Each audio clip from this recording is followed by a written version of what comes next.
차가운 밤비 속에 희미한 안개가 끼어 도시의 거리가 무릉덩이처럼 덮이는 듯한 작은 비가 내렸다.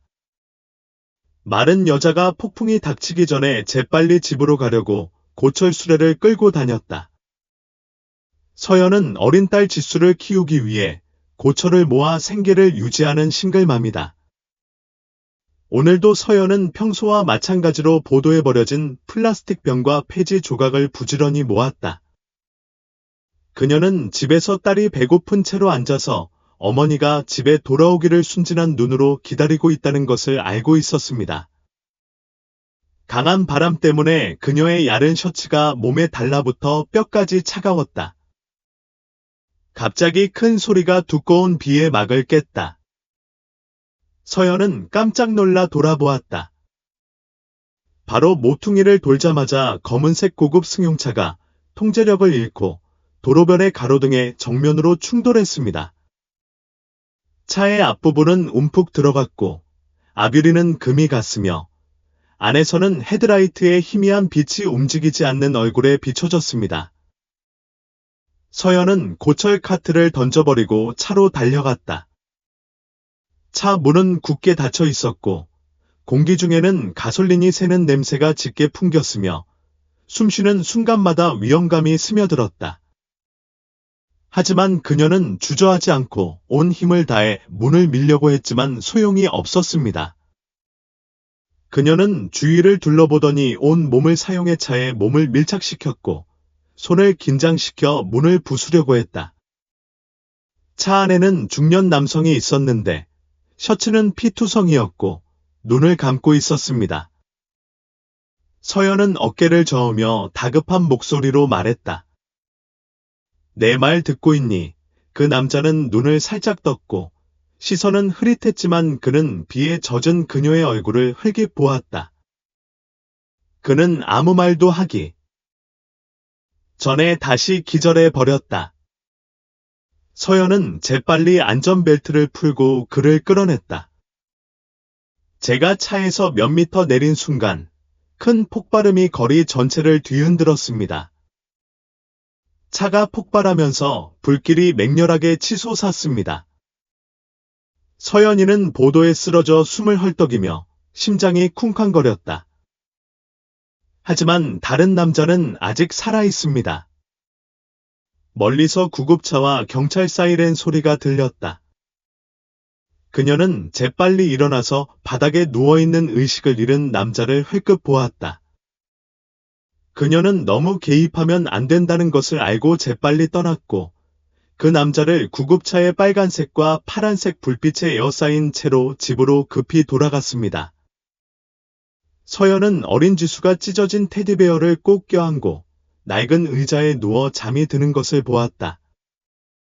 그녀는 아이의 머리카락을 부드럽게 쓰다듬으며 속삭였다. 모든 게 나아질 거야. 약속해요. 도시 건너편의 고급 병원에서 한 남자가 응급실로 급히 이송되었습니다. 그는 차가운 흰빛 속에서 천천히 의식을 회복했고 의식을 다시 잃기 전에 자신을 구해준 그 여자의 희미한 모습이 그의 머릿속에 번쩍였다. 그의 머릿속에는 오직 한 가지 생각만 있었다. 그녀를 찾아야만 한다. 이른 아침 햇살이 유리창을 통해 들어와 호화로운 병실 안으로 비쳤다. 남자는 침대 위에서 천천히 눈을 떴고 온몸에 통증이 퍼지는 것을 느꼈다. 그의 머리는 쿵쾅거리고 어젯밤의 사고에 대한 기억이 흩어진 조각처럼 깜빡거렸다. 그의 옆에서 깊은 목소리가 울려 퍼졌다. 민준, 드디어 깨어났구나. 도시에서 대기업의 사장이자 성공적인 사업가인 민준은 방금 말한 사람을 바라보기 위해 고개를 돌렸다. 그는 수년 동안 그의 충성스러운 조수였습니다. 나한테 뭐가 문제야? 민준이 쉰 목소리로 부드럽게 물었다. 지호는 안도의 한숨을 쉬며 부드럽게 설명했다. 어젯밤에 교통사고를 당했어요. 비가 내려서 차가 조종력을 잃고 가로등에 부딪혔어요. 다행히 차가 폭발하기 전에 한 여성이 그를 구했습니다. 그렇지 않다면 무슨 일이 일어날지 상상도 할 수 없습니다. 이 말을 듣고 민주는 눈살을 찌푸렸다. 그는 희미한 기억 속에서 그 여자의 얼굴을 잠깐 보았는데 희미한 빛 속에서 불안해 보이는 그녀의 눈과 비에 젖은 얼굴, 그리고 그를 깨우려 애쓰는 그녀의 다급한 목소리가 보였다. 그녀는 누구야? 민준이 곧바로 물었다. 지우는 고개를 저었다. 모르겠어요. 경찰이 도착했을 때 그녀는 사라져 버렸습니다. 목격자에 따르면 그녀는 오래된 수레를 끌고 여행하는 폐기물 수집가였다고 합니다. 민주는 생각에 잠겼다. 이상한 느낌이 내 마음 속에서 일어났다. 가난하고 알려지지 않은 한 여인이 주저없이 그를 구하기 위해 목숨을 걸었습니다. 그는 뭔가 보답을 바라며 지훈을 똑바로 바라보며 단호한 어조로 말했다. 무슨 일이 있어도 그녀를 찾고 싶어. 지훈은 약간 놀랐지만 고개를 끄덕였다. 제가 처리할게요. 민주는 눈을 감았다. 그 신비로운 여자의 모습이 여전히 그의 머릿속에 남아 있었다. 다음 날 아침, 민준이 병원에서 회복 중인 사이지우는 그를 수색하며 사고 현장 근처를 조사하기 시작했다. 지우는 그곳 주변에서 고철을 모으는 사람들에게 물어보았다. 며칠이 걸렸지만 지우는 마침내 정보를 얻을 수 있었습니다. 서연이라는 여자는 도시 외곽의 가난한 하숙집에서 살며 어린 딸을 혼자 키우고 있다. 지훈의 보고를 듣고 민주는 한동안 침묵하더니 갑자기 그녀를 도와줘. 하지만 내가 그 일을 저질렀다는 걸 알게 하지 오라고 말했다. 지훈은 살짝 눈살을 찌푸렸다. 어떻게 도와주고 싶은데요. 민주는 그녀를 회사에 초대할 방법을 찾아 안정적인 직장에 그녀가 더 이상 거리를 헤매지 않아도 될 만큼 충분한 급여를 주는 직장에. 하지만 그녀가 거부한다면 니라고 답했다. 민주는 의미심장하게 살짝 미소 지었다. 그러면 그 제안을 거절할 수 없게 만들어 보세요. 도시 반대편에서는 서연이 평소처럼 고철을 모으는 일을 계속하고 있었다. 그녀는 이른 아침에 일어나서 조용히 보도 위에 놓인 맥주캔과 종이 조각을 모았습니다. 오늘은 조금 걱정이 됩니다. 요즘 아기 지수가 기침을 더 많이 하는데 병원에 데려갈 돈이 없어요. 그녀가 생각에 잠겨 있을 때 갑자기 정장을 입은 예의 바른 남자가 그녀에게 다가왔습니다. 내가 서연이 맞지? 서연은 깜짝 놀라 앞에 선 낯선 사람을 경계하며 바라보았다. 당신은 누구세요? 그 남자는 정중하게 미소를 지었다. 저는 준우입니다. 탄데트 그룹의 인사부에서 일하고 있습니다. 직원을 늘리고 있는데 우연히 지역 지원 프로그램에서 당신의 프로필을 알게 되었습니다. 안정적인 직장에 도전해 보시겠어요? 서연은 눈살을 찌푸렸다. 제 프로필은 어떤 프로그램에도 나온 적이 없어요. 준우는 차분한 미소를 지었다. 오래된 정보일지 몰라도 상관없어. 중요한 건 회사에 당신에게 맞는 직책이 있다는 거야. 단순한 행정 업무, 경험 불필요, 아이를 돌볼 수 있을 만큼의 급여, 보험과 육아 지원이 있어. 서연은 잠시 멍하니 있었다. 안정적인 직업, 매일 고생하지 않아도 되고, 추운 비 오는 밤을 밖에서 보내지 않아도 되는 삶. 하지만 이 이야기는 너무나 좋아서 사실이 아닌 것 같습니다. 그럼 왜 나예요? 그녀는 의심스러운 듯이 물었다. 준우는 부드럽게 대답했다. 때때로 기회는 우리가 가장 예상하지 못할 때 찾아온다. 중요한 것은 당신이 그것을 잡을 준비가 되어 있느냐 아니냐는 것이다. 서연은 멀리서 이웃집 아이들과 놀고 있는 어린 지수를 조용히 바라보았다. 마침내 그녀는 주먹을 꽉 쥐고 결정을 내렸습니다. 좋아요. 시도해 볼게요. 준우는 만족한 듯이 고개를 끄덕였다. 다음 주부터 일을 시작할게요. 서연은 아직도 무슨 일이 일어나고 있는지 믿을 수 없지만 그녀가 확실히 아는 것이 하나 있습니다. 그녀와 그녀의 딸들의 삶이 곧 바뀔 것이라는 것입니다. 한편 병원에서 민주는 지훈으로부터 서연이 그 일을 맡겠다고 했다는 소식을 듣는다. 그는 안도한 미소를 지었다. 그녀는 이 일의 배우가 누구인지 알 필요가 없습니다. 더 나은 기회가 있다면 그것으로 충분합니다. 주초 어느 날 아침, 서연은 탄닥그룹의 고층 빌딩 앞에 섰습니다. 그녀의 마음은 설렘으로 가득 찼습니다. 그녀는 그렇게 호사스러운 곳에 발을 들인 게 언제였는지 기억이 나지 않았다.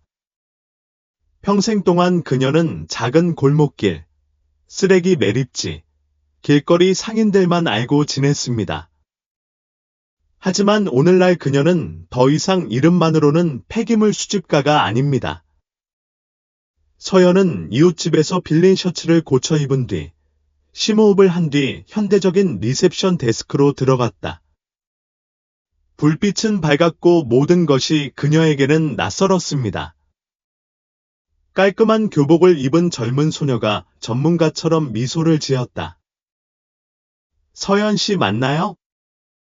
5층 인사부로 와 주세요. 서연은 지시받은 대로 고개를 끄덕이고 엘리베이터를 향해 걸어갔다. 이상한 느낌이지만 약간의 희망도 섞여 있습니다. 위층에서 민주는 창문 옆에 서서 아래의 번화한 거리를 내려다보고 있었습니다. 그는 문이 열리는 소리를 듣고 돌아서서 지훈이 들어오는 것을 보았다. 그녀가 여기 있습니다. 선생님, 민주는 놀라지 않고 살짝 고개를 끄덕였다. 좋아. 자연스럽게 놔두자. 이게 나하고 무슨 상관이 있다는 걸 그녀가 알게 하고 싶지 않아. 지훈은 잠시 망설이다가 정말 보고 싶지 않은 거야? 라고 물었다. 창밖을 바라보며 깊은 생각에 잠긴 눈 아직 아님. 서연의 첫 출근 아침은 매우 순조롭게 진행됐다. 그녀의 업무는 간단합니다. 문서를 정리하고, 행정 직원을 지원하고, 사무실에서 사소한 업무를 돕는 것입니다. 서연은 익숙하지는 않았지만 늘 부지런히 조금씩 계속하려고 노력했다. 정오 무렵, 그녀가 책상 위에 서류 더미를 정리하고 있을 때 퀴어한 목소리가 울려 퍼졌습니다. 당신은 신입생이에요. 서연이 고개를 들자 친절한 미소를 띤 어린 소녀가 보였다. 저는 혜진이에요. 회계부서에서 일하고 있어요. 오늘부터 일을 시작하셨죠? 서연은 고개를 끄덕였다. 네. 아직 익숙하지 않아요. 혜진은 밝게 웃으며 말했다. 괜찮아요. 금방 익숙해질 거예요. 도움이 필요하면 언제든지 물어보세요. 혜진의 솔직한 태도에 서연은 긴장감을 덜 느꼈다. 매우 감사합니다. 그날 오후에도 일은 계속 바빴다. 서연은 이렇게 전문적인 환경에서 일해본 적이 없었지만 좋았다. 조금 어색하기는 했지만 비를 맞으며 달리지 않아도 되고 보도에서 쫓겨날까봐 걱정하지 않아도 된다는 안정감이 그녀를 훨씬 행복하게 만들었습니다. 그 사이 위에서는 민준이 조용히 모든 것을 지켜보고 있었다. 그는 왜 그 여자를 그렇게나 소중히 여기는지 설명할 수 없었다. 그녀를 본 순간 그는 비오던 밤 그녀의 걱정 어린 눈빛을 기억했고 그녀가 주저없이 그를 위험에서 구해낸 순간을 기억했다. 민주는 많은 사람을 만났지만 그녀와 같은 사람은 없습니다. 그녀의 외모 때문이 아니고 그녀의 지위 때문이 아니라 그녀가 다르기 때문입니다. 그날 오후 서연이 퇴근하려고 할 때 유치원에서 걸려온 전화에 깜짝 놀랐다. 서연이 너 맞아. 아기 지수가 고열이 있는데 지금 와서 데리러 올 수 있나요? 서연은 당황하며 네, 바로 갈게요 오라고 말했다. 그녀는 일찍 떠나도 좋다고 재빨리 허락을 구하고 곧장 학교로 달려갔다. 내가 도착했을 때 지수는 지쳐 누워 있었고 눈은 빨개져 있었습니다. 그녀는 지수, 엄마야 라고 말하지 않을 수 없었다. 아기는 힘없이 눈을 뜨고 부드럽게 엄마라고 불렀습니다. 서연 씨는 급히 아이를 데리고 가까운 병원으로 갔지만 병원에 가서 가격표를 보니 주머니에 남은 돈이 얼마 안 된다는 사실이 떠올랐다. 병원비를 내기에는 턱없이 모자랐다. 그녀는 당황한 채로 아이를 꼭 껴안고 빠져나갈 길을 찾아 주변을 둘러보았습니다. 갑자기 뒤에서 목소리가 들렸다. 제가 도와드릴게요. 서연이 돌아보았더니 그녀 앞에는 깔끔한 양복을 입은 키 큰 남자가 서 있었다. 그의 눈빛은 단호했고 주저함이 없었다. 그녀가 반응하기도 전에 그 남자는 간호사에게 자신의 지불 카드를 건넸다. 먼저 아기를 돌봐주세요. 서연은 깜짝 놀랐다. 그는 누구이고 왜 자신을 돕는 걸까? 서연은 눈앞의 남자를 바라보며 마음속으로 의심을 품었다. 이 사람은 누구야? 왜 아무 설명도 없이 나와 어머니를 도와야 합니까? 당신은 누구입니까? 그녀는 조심스럽게 물었지만 그녀의 목소리는 여전히 딸에 대한 걱정으로 떨리고 있었습니다. 그 남자는 살짝 미소 지었지만 그의 눈은 여전히 진지했다. 저는 지금 당장 당신을 도울 수 있는 사람일 뿐입니다. 간호사는 재빨리 아기의 배지를 받고 아기 지수의 입원 절차를 시작했습니다. 서연은 기다리는 동안도 낯선 남자에게서 눈을 떼지 않았다. 그녀의 마음에 이상한 느낌이 스며들었다. 의사가 진찰을 마치고 지수가 바이러스성 발열일 뿐이며 정맥 주사와 휴식이 필요하다고 말한 뒤에야 서연은 안도의 한숨을 내쉬었다. 그녀는 고개를 숙이고 감사하는 목소리로 감사합니다. 라고 말했습니다.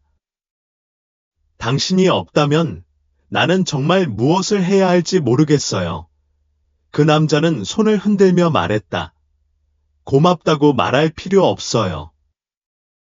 조금만 도와주시면 돼요. 서연은 망설임이 가득한 눈으로 그를 올려다보았다. 이 돈은 꼭 돌려줄게. 하지만 아직도 내 이름을 모르겠어. 그는 몇 초간 아무 말도 하지 않고 무언가를 생각하는 듯하더니 천천히 말했다. 저는 민준입니다.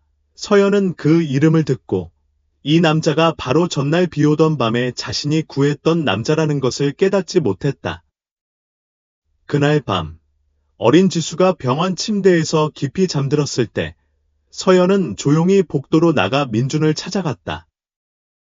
그는 아직도 거기 앉아 의자에 기대앉아 생각에 잠긴 듯한 눈을 하고 있었습니다. 민준 씨, 그녀가 말했다. 그는 그녀를 바라보며 기다렸다. 서연은 왜? 저와 어머니를 도와주시는지 모르겠지만 저는 누구에게도 빚을 지고 싶지 않아요 라고 말했다. 민준은 전혀 놀라지 않은 듯 가볍게 웃음을 터뜨렸다. 내가 도울 수 있기 때문에 돕는 것이지 너한테 빚을 갚게 하려고 돕는 게 아니야. 서연은 손을 꽉 쥐었다. 하지만 저는 누구도 저를 불쌍히 여기지 않았으면 좋겠어요. 민준은 고개를 끄덕이며 존경심으로 눈을 빛냈다. 알겠습니다. 그렇게 말씀하시면 저는 이것을 대출로 간주하겠습니다. 가능하면 언제든지 반납해 주세요. 이 대답에 서연은 놀랐다. 그녀는 그가 부인하거나 도움을 준다는 화려한 말을 할 것이라고 생각했지만 그는 그러지 않았습니다. 그는 그녀를 불쌍한 사람으로 여기지 않았다. 서연은 몇 년 만에 처음으로 낯선 사람에 대한 마음이 부드러워지는 것을 느꼈다. 다음 날 아침, 아기 지수는 기분이 좋아졌습니다. 서연은 영수증을 손에 쥐고 퇴원 수속을 마쳤지만 여전히 죄책감을 느꼈다. 민주는 해 서 있다. 병실 문이 생각에 잠긴 듯한 눈빛으로 어머니와 딸을 바라보았다. 서연이 떠나려고 할 때 그는 목소리를 높였다. 더 나은 직업이 필요하다면 제가 당신에게 기회를 소개해드릴 수 있어요. 서연은 돌아서서 경계했다. 무슨 말이에요? 민주는 천천히 다가가며 그의 눈은 단호했다. 당신은 강한 사람인 것 같아요. 당신은 고초를 줍는 것 이상의 일을 할 수 있다고 생각해요. 서연은 아무 말도 하지 않았다. 언제부터 그녀를 그런 식으로 보는 사람이 있었나? 서연은 잠시 생각한 뒤 마침내 제안을 받아들였다. 알겠어요. 하지만 당신이 나를 불쌍히 여기기 때문이 아니라 내가 내 돈을 벌기 위해 일할 거예요. 민주는 고개를 끄덕이며 입술꼬리를 살짝 들어올렸다. 그냥 기다려보세요. 그날 오후, 서연이 아기 지수를 집으로 데려갔을 때 그녀는 여전히 그가 그 운명적인 비오는 밤에 자신이 구한 사람이라는 사실을 몰랐고 그 순간부터 그녀의 인생이 영원히 바뀌게 된다는 사실도 몰랐다. 일주일 후, 서연은 공식적으로 탄닥그룹에서 새 직장을 시작했습니다. 사무실 업무는 아직 그녀에게 낯설지만 그녀는 항상 조금씩 배우려고 노력한다. 회계부서에서 일하는 혜진 씨가 종종 그녀를 도와준다. 그 덕분에 서연은 점차 새로운 업무 환경에 적응해 나갔다. 하지만 그녀를 괴롭히는 것이 하나 있었습니다. 바로 민준이라는 남자였습니다. 그녀는 그가 왜 자신을 도왔는지 이해하지 못했습니다. 그는 자선심이나 연민이 많은 사람 같지는 않지만 왜 그녀에게 이 일을 제안했을까? 어쩌면 그는 그녀가 더 잘할 수 있다고 정말로 생각했을지도 모른다. 서연은 확신할 수 없었지만 한 가지 확실한 것은 이 기회를 낭비할 수 없다는 것이었다. 그 사이 건물 꼭대기 층에서 민주는 멀리서 조용히 관찰하고 있었다. 그는 서연이 그 비오는 날 밤 사고를 낸 사람이 자기라는 걸 아직도 깨닫지 못하고 있다는 걸 알았다. 그는 그녀에게 서둘러 말할 필요가 없었다. 그는 서연이 자신의 능력으로 일어나기를 바란다. 하지만 거리를 두려고 노력했음에도 불구하고 한 가지 부정할 수 없는 사실이 있었다. 서연에게는 눈을 떼지 못할 무언가가 있었다는 것이다. 시간이 지나면서 서연은 점차 직장 생활에 적응했지만 사무실에서의 그녀의 모습에 대해 모두가 만족하는 것은 아니었다. 몇몇 동료들이 속삭이기 시작했습니다. 폐기물 수거업자가 어떻게 이 회사에 들어오게 되었나요? 인사팀의 한 소녀가 속삭였다. 누군가가 당신을 지지하고 있다고 들었어요. 또 다른 사람이 계속해서 말했습니다. 소문이 퍼지기 시작했습니다. 그리고 어느 날, 서연은 우연히 휴게실 문 앞에서 그 말을 듣게 됐습니다. 그녀는 아무 말도 하지 않았다. 그녀는 다른 사람들에게 멸시받는 데 익숙했지만 이번에는 왠지 아팠다. 사람들은 정말 당신이 이 직업에 적합하지 않다고 생각하나요? 그날 오후, 서연은 서류를 정리하던 중 갑자기 민준이 사무실 문 앞에 서 있는 것을 보았다. 얘기할 수 있어요. 그녀는 고개를 끄덕이고 그를 따라 작은 회의실로 들어갔다. 민준은 그녀를 바라보며 느린 목소리로 말했다. 뭔가 나쁜 일이 일어났다는 소식을 들었어요. 서연은 희미하게 미소 지었다.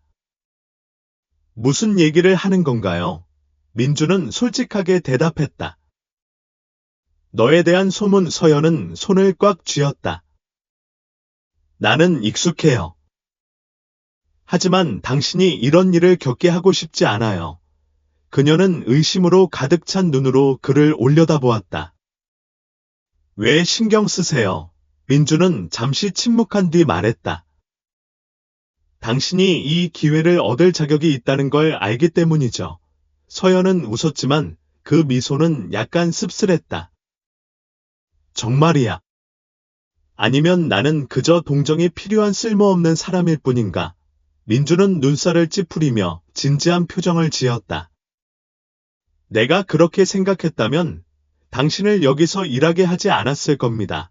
서연은 잠시 멈췄다.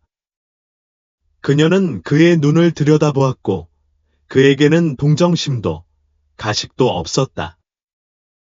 오직 진심만. 그날 밤 집에 돌아오자 서연은 잠자던 지수 옆에 앉았다. 그녀는 민준의 말을 기억했다. 당신은 이 기회를 받을 자격이 있다는 걸 알아요. 이제 자신을 믿을 때가 된 것 같아요. 다음 날 아침, 서연은 다른 마음가짐으로 회사에 찾아왔다. 그녀는 더 이상 주변 소문에 주의를 기울이지 않았습니다. 그 대신 그녀는 자신의 일에 집중하고 최선을 다하려고 노력했습니다. 민주는 전날 사건에 대해서도 언급하지 않았다. 그는 다른 사람의 삶에 개입하는 성격은 아니지만 그래도 서연의 모든 움직임을 묵묵히 따라간다.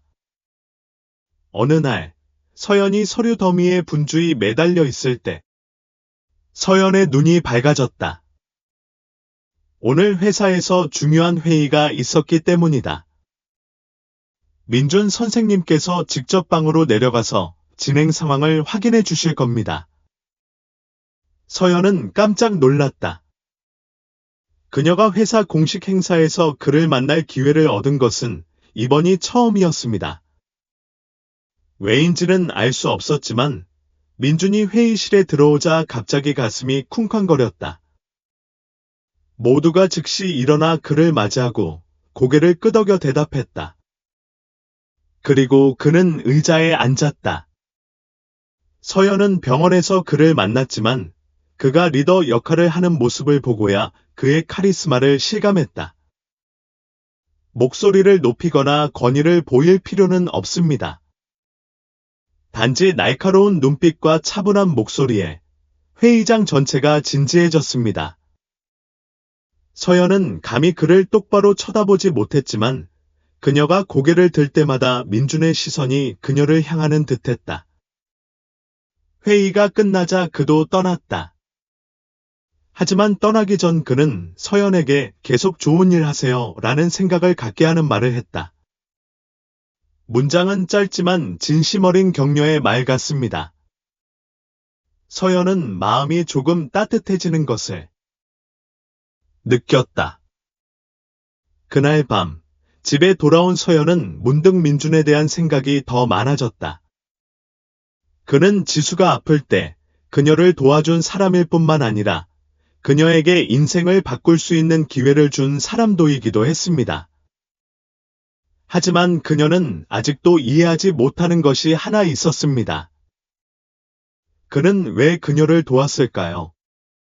그냥 그가 당신이 그럴 자격이 있다고 생각해서 그런 건가요? 아니면 당신이 모르는 다른 이유가 있는 건가요? 시간이 흐르면서 서연은 점점 정식 직원이 되어갔다. 그녀는 더 이상 길을 잃은 기분을 느끼지 않습니다. 심지어 그녀는 자신이 폐기물 수집가였다는 사실을 잊어버릴 때도 있었습니다. 하지만 어느 날 놀라운 진실이 그녀를 과거로 끌어당기는 듯한 느낌을 주었습니다. 서연은 서류를 정리하던 중 우연히 오래된 파일을 발견하게 된다. 그녀를 놀라게 한 문구가 적혀 있었습니다. 신청 승인자, 응오엔 황민준, 그녀의 심장이 쿵쾅거렸다. 그녀의 지원서를 검토한 사람은 민준이었습니다. 즉, 그는 처음부터 끝까지 그녀를 지켜보고 있었다는 뜻이죠. 서연은 종이를 손에 꼭 쥐었다. 그는 그녀를 전에 알았지만 왜 아무 말도 하지 않았을까? 그녀는 어둠 속에 갇힌다는 느낌이 불편함을 느끼게 되었습니다. 그냥 설명이에요. 그날 오후, 민준이 회사를 나가려고 할 때, 서연은 이미 그의 사무실 문 앞에서 기다리고 있었습니다. 그는 그녀를 바라보았는데, 그의 눈은 놀라움을 감출 수 없었다. 무슨 일이야? 서연은 그를 똑바로 바라보며 결의에 찬 목소리로 말했다. 얘기 좀 해야겠어. 민준은 잠시 침묵하더니 고개를 끄덕였다. 들어오세요. 사무실 문이 닫히자. 서연은 의심으로 가득 찬 눈으로 그를 바라보았다. 당신은 전에 나를 알았지. 민준은 잠시 멈췄다. 무슨 뜻이에요? 서연이 그에게 파일을 내밀었다. 당신은 제가 여기서 일할 수 있도록 허락하신 분입니다. 민준은 종이를 보며 한숨을 쉬며 말했다. 맞아요. 왜 나한테 한 번도 말해주지 않았어? 서연의 목소리가 낮아졌다. 민준은 의자에 기대앉으며 진지한 눈빛으로 말했다. 당신이 스스로 일어설 수 있는 기회를 갖기를 바라니까요. 서연은 입술을 깨물었다. 제가 스스로 일자리를 구할 능력이 없다고 생각하시나요? 민준은 고개를 저었다. 아니다. 나는 당신이 그 능력을 가지고 있다고 믿지만 때로는 작은 우연이 인생을 바꿀 수 있다는 것도 압니다. 서연은 아무 말도 하지 않았다. 민준은 그녀를 바라보며 낮은 목소리로 말했다. 내가 너한테 말하지 않은 건 내가 나한테 빚진 기분을 느끼게 하고 싶지 않았기 때문이야. 서연은 오랫동안 그를 쳐다보았다. 그녀의 내면의 무언가가 천천히 변하고 있었습니다. 그는 그녀를 불쌍히 여기지 않았다. 그는 그저 도와주고 싶었을 뿐입니다. 하지만 더 중요한 것은 그가 항상 그녀를 지켜보고 있었다는 사실이었고, 그것이 그녀의 마음을 설레게 했습니다. 서연은 혼란스러운 기분으로 민준의 사무실에 나갔다. 그녀는 이 모든 시간 동안 이 일이 우연의 일치로 어려운 시기 속에서 찾아온 행운으로 자신에게 찾아왔다고 생각했습니다. 하지만 이제 그녀는 그것이 우연이 아니라는 걸 깨달았습니다. 이 모든 일의 배후에는 민준이 있었습니다. 그는 아무 말도 하지 않았고, 감사를 구하지도 않았고, 그녀에게 아무것도 요구하지도 않았습니다.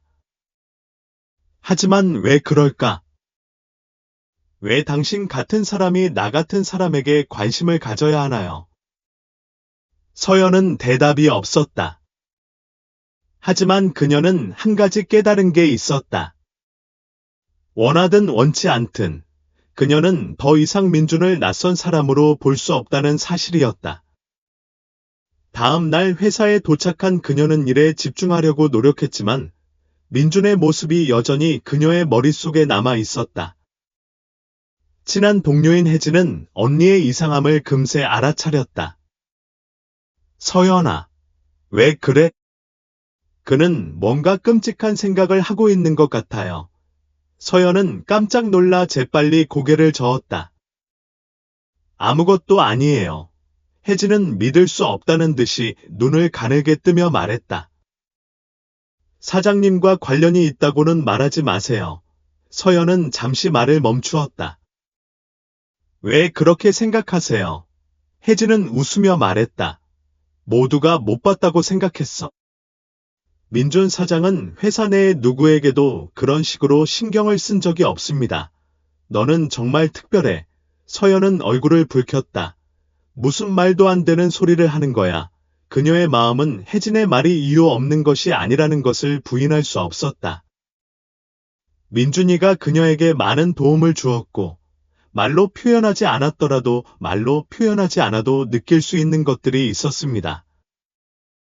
당신은 평소보다 그녀에게 더 많은 관심을 기울이고 있나요? 서연은 고개를 저으며 자신이 너무 많은 생각을 했다고 자책했다. 그는 성공적인 사업가이고 그녀는 고철을 모으던 싱글맘일 뿐입니다. 어떻게 가능한가? 그 사이 민준 역시 사무실에서 서연에 대한 생각을 멈출 수 없었다. 그는 서연이 진실을 알게 되면 어색함을 느낄 거라는 걸 알았지만 그녀를 도와준 것을 후회하지 않았다. 그는 감사함과 좀 더 깊은 감정 사이에서 위험한 경계선을 걷고 있다는 것을 알았습니다. 하지만 민준의 경우 서연이 비오는 그 밤 불타는 차에서 그를 끌어낸 순간부터 모든 것이 바뀌었습니다. 그는 그녀와 같은 여성을 만난 적이 없었다. 강하지만 연약하고 회복력이 있지만 나름대로 연약한 여성이었다. 그것이 그를 놓아주지 못하게 만드는 것입니다. 그날 오후, 민주는 평소보다 일찍 회사를 나갔다. 하지만 그는 집으로 돌아가는 대신 교회에 있는 작은 시장으로 차를 몰고 갔습니다. 그는 서연의 삶, 그녀가 살았던 곳, 그녀가 걸었던 길에 대해 알아보았고, 두 사람을 만나기 전에 그녀의 세상에 대해 더 많이 알고 싶었습니다. 그는 노점을 지나가며 생계를 위해 고군분투하는 여성들을 보았습니다. 그는 서연이 그 사람들 중에 있을 것이라고 상상했다. 그녀는 고철 수레를 밀며 열심히 일하고 자식을 키우기 위해 한 푼이라도 아끼려고 노력하는 모습이었다. 그의 마음에는 연민의 마음이 스며들었다. 그는 그녀를 더 많이 이해할수록 그녀를 더욱 존경하게 되었고 자신이 원하는 것이 무엇인지 더 확신하게 되었습니다. 저녁, 서연이 아기 지수를 위해 저녁을 준비하는 동안 전화가 울렸다. 알 수 없는 번호였다. 그녀는 전화를 받는데 주저했다. 안녕하세요. 익숙한 깊은 목소리가 울려 퍼졌습니다. 저는 민준이에요. 서연은 약간 놀랐다. 전화하셨잖아요. 무슨 일이셨어요? 민준은 잠시 머뭇거리다가 말했다. 저는 당신과 당신의 어머니를 저녁 식사에 초대하고 싶습니다. 서연은 깜짝 놀랐다. 뭐? 저는 두 분을 식사에 초대하고 싶을 뿐이고 다른 건 아무것도 원하지 않습니다. 민준의 목소리는 여전히 차분했지만 어딘가 부드러움이 묻어났다. 서연은 어떻게 대답해야 할지 몰랐다. 그녀는 지수를 바라보며 딸이 오래된 테디베어를 가지고 놀고 있는 것을 보았습니다. 어쩌면 이제 너무 많이 생각하는 것을 멈추고 삶에서 좋은 점을 받아들일 때가 되었을지도 모릅니다. 그녀는 심호흡을 하고 부드럽게 말했습니다. 좋아요. 하지만 식당은 내가 고르죠. 민주는 웃었다. 좋아요. 서연은 당황한 채로 전화를 끊었다. 그녀는 오늘 밤이 어떻게 될지 몰랐지만 한 가지 확실한 것은 이건 더 이상 평범한 관계가 아니라는 사실이었습니다. 그날 저녁, 서연은 지수를 데리고 그녀와 그녀의 어머니가 자주 가던 작은 길가 식당으로 갔다. 민주는 평소보다 더 단순한 차림으로 일찍 도착했다. 그는 더 이상 정장을 입지 않고 대신 흰색 셔츠와 바지를 입었는데 훨씬 더 접근하기 쉬워 보였다. 서연이 지수를 데리고 들어오는 것을 보고 민주는 일어나 살짝 미소를 지었다. 어머니와 아이가 도착했습니다. 작은 지수는 엄마의 손을 잡고 앞에 있는 키 큰 남자를 올려다보며 속삭였다. 안녕하세요 삼촌. 민주는 몸을 숙이고 온화한 눈으로 말했다. 안녕하세요. 지수씨, 뭐 드시겠어요? 꼬마 지수는 엄마를 돌아보며 눈을 빛냈다. 엄마, 포 먹고 싶어요. 서연은 웃었다. 좋아요. 포를 먹읍시다. 민주는 명령하며 서연을 돌아보았다. 좀 더 호사스러운 곳을 선택할 줄 알았는데요. 서연은 어깨를 으쓱했다. 저는 여기서 먹는 것에 더 익숙해졌고, 여기 음식은 맛있습니다. 민주는 화가 난 기색 없이 고개를 끄덕였다. 서연이가 예상했던 것보다 저녁 식사는 무사히 진행됐다. 민주는 일에 대해 이야기하지도 않고 성공한 사업가처럼 거리를 두지도 않는다. 그는 서연이 생계를 위해 겪었던 힘든 시절과 지수가 아플 때 병원에 데려갈 돈이 없었던 시절에 대한 이야기를 듣는다. 그는 지금까지 어떤 남자도 그녀를 바라보지 않았던 눈으로 그녀를 바라보았습니다. 연민이 아닌 존경심이 담겨 있었습니다. 식사 후 세 사람은 식당을 나와 작은 거리를 따라 걸었다. 작은 지수가 앞서 달리고 서연과 민주는 말없이 나란히 걸었다. 잠시 후 민준이 말했다.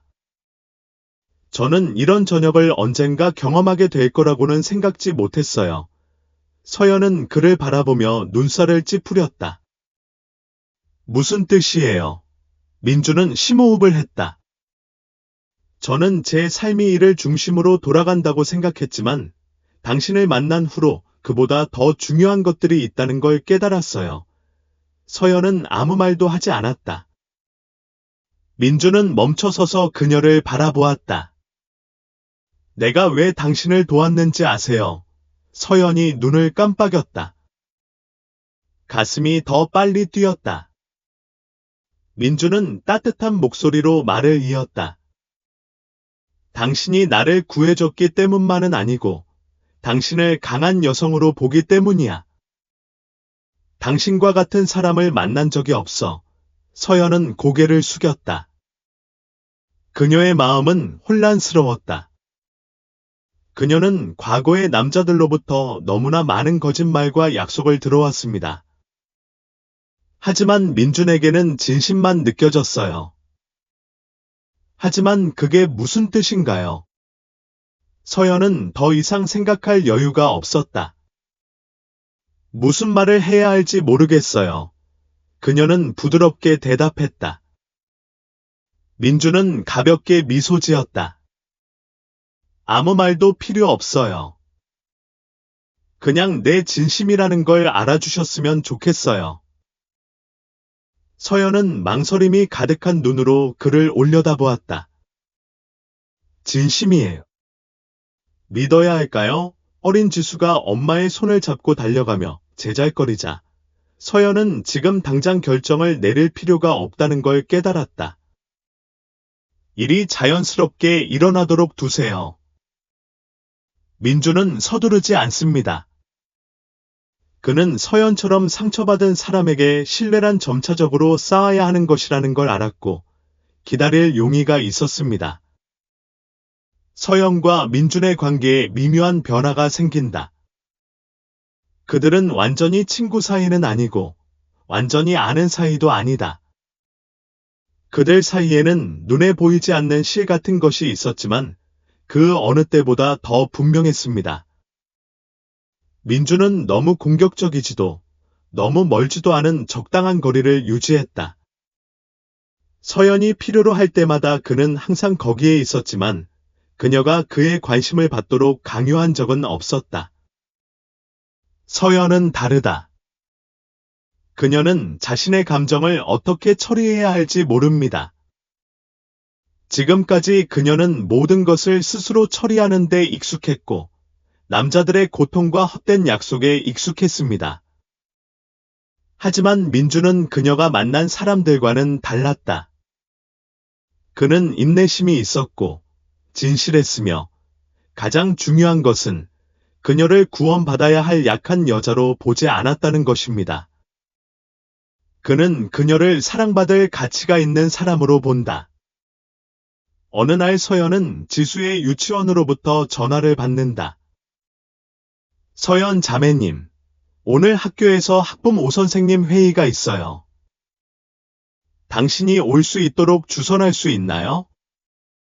서연은 깜짝 놀랐다. 이 회의는 중요하지만 그녀는 그런 행사에 참석한 적이 없습니다. 그녀는 자신이 안정적인 직업과 충만한 삶을 살고 있는 다른 부모들과 다르다고 느낀다. 그녀는 다른 사람들의 판단적인 시선이 두려워.